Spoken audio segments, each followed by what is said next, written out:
Halo semuanya, perkenalkan nama saya Vito Paetinus.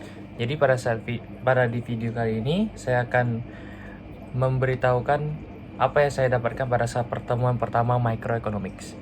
Jadi ekonomi itu seperti rumah tangga. Jadi ada tugasnya seperti kepala keluarga dan juga seperti ibu rumah tangga. Dan ekonomi itu mirip segitu konsepnya.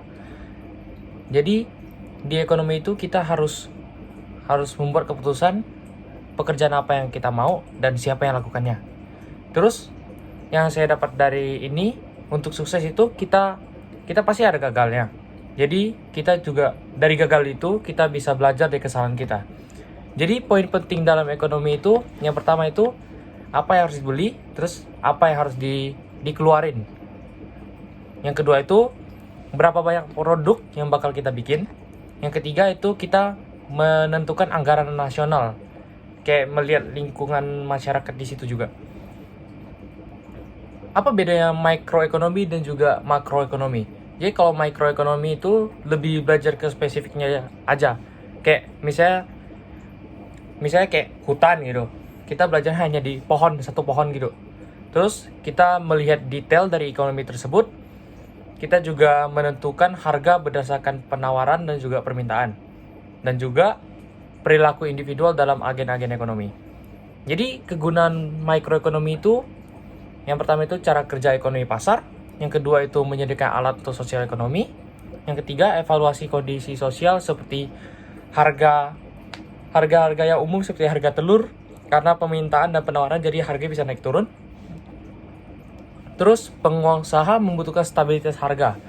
Jadi stabilitas harga karena biasa kan harga bahan itu bisa naik turun. Jadi itu biaya produksinya bakal naik turun. Jadi kita butuh stabilitas harga. Jadi tidak perlu dinaikin dan juga tidak perlu diturunin. Terus alokasi sumber daya yang efisien, kebutuhan dan kepuasan, impor ekspor, membantu dalam perdagangan internasional, lalu mencari tempat yang strategis. Itu kita bisa melihat dari area-area yang kita pernah lihat, kita kunjungin, dan itu caranya kita untuk mendapatkan area yang strategis. Terus kita harus membuat keputusan seperti harga, alokasi bahan, berapa banyak produk yang mau dibikin, terus analisa dan prediksi, serta analisis harga produk, stabilisasi harga, sama kayak tadi. Terus makroekonomi itu ya kayak tadi kan hutan gitu, belajar hutan. Kalau mikro kan belajar pohonnya, satu pohon aja. Kalau makroekonomi itu kita belajar semuanya. Jadi belajar satu hutan itu tersebut. Itu dia melihat ekonomi dalam keseluruhannya. Dan tadi saya udah bilang dia mempelajari semuanya. Terus kemarin juga kami dijelaskan tentang prinsip ekonomi. Ada 10 prinsip ekonomi. Prinsip ekonomi yang dalam membuat keputusan, yang pertama itu menghadapi trade-off. Jadi itu kayak pilihan di antara kita mau, misalnya kayak di orang-orang yang sudah bilioner gitu, mereka pasti ada pilihan kuliah atau mereka ngerjain hal lain. Jadi mereka kayak bisa ngorbanin kuliah mereka untuk mengerjakan usaha mereka sendiri. Terus yang kedua itu biaya adalah sesuatu yang diberikan untuk mendapatkan sesuatu.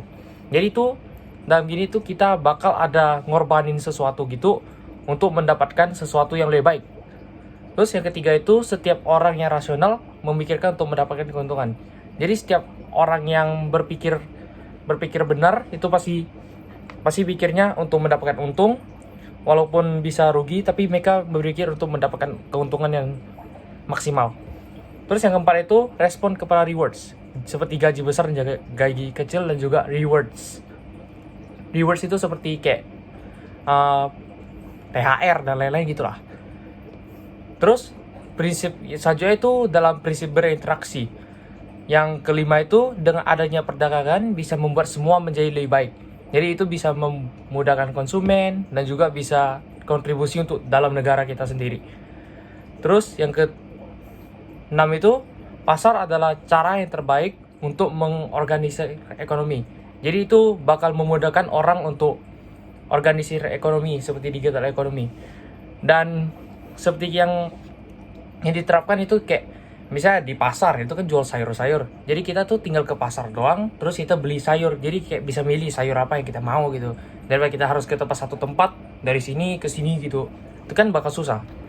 Terus yang selanjutnya itu yang ketujuh, itu pemerintah dapat mengintervensi outcome dari pasar. Jadi kayak harga barang meningkat, ekonomi kayak sekarang kan kayak dulu yang pas awal-awal pandemi, ekonomi negara kan turun tuh karena lockdown semua. Kalau sekarang kan udah mulai naik dan juga udah mulai lebih stabil lah. Terus prinsip selanjutnya itu dalam ekonomi dalam keseluruhan. Yang kedelapan itu standar sebuah negara dihitung dari produksi barang dan jasa. Jadi kalau misalnya barang produksi kita banyak dan juga kita bisa impor dan ekspor lebih banyak, itu bakal meningkatkan ekonomi negara kita sendiri. Kalau yang kesembilan itu harga akan meningkat jika pemerintah cetak uang kebanyakan. Jadi ini kayak misalnya pemerintah kita mikirnya, kenapa kita nggak cetak uang banyak saja biar ekonomi biar orang-orang yang tidak punya uang itu bisa dikasih uang dari yang dicetakkan gitu kan. Tapi sebenarnya itu salah, karena kalau kita cetak uang kebanyakan, ekonomi bakal hancur. Terus harga barang bakal meningkat karena harga uang itu karena udah dicetak banyak, jadi harga kayak nilai uang itu tuh nggak ada guna sebenarnya. Kayak waktu itu di negara apa, aku lupa di mana.